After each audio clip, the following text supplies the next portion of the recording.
So setup-wise, the things I like looking at you from this position and other positions earlier are the following. Club head squared up behind the center of the ball. It's perfect. Shaft angle in a fairly good flat neutral angle, so your arms and hands aren't too raised up or rigid. Club and ball position, slightly forward of center, perfectly fine. And you've got the shaft of the golf club leaned a little forward, which I actually like for the shorter irons so you can compress the ball better. So far, those are the things that I like. Posture, pretty good posture, but I would like to see your chin a little more prominent. See how it's kind of stuck there?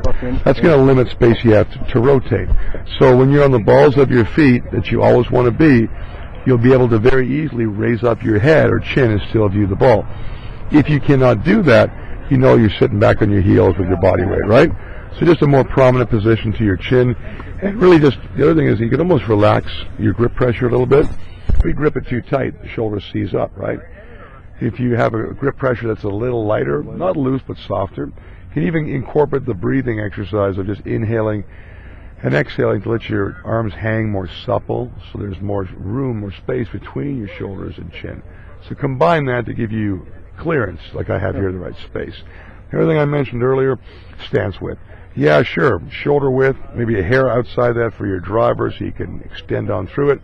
But for the shorter length clubs especially, and those ones that you hit down on more with the irons, neutralize and narrow it up a little bit. And you were beyond shoulder width anyway, so a little too wide. So if we get a good positioning from stance to posture to spacing to turn, you're going to have more room to make a good rotation. I'll have to compensate. And we're going to watch your swing from these positions now.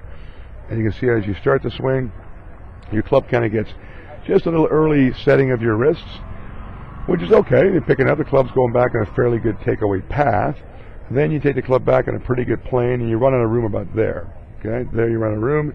And typically, at the top of your swing, I saw as you try to turn back further, sometimes your legs would move because you're trying to get further back. A couple of swings, your head would move off the ball. So there's ways that your body will move in response to being crowded a little bit. So a little more headroom, more space to make a completed turn fully.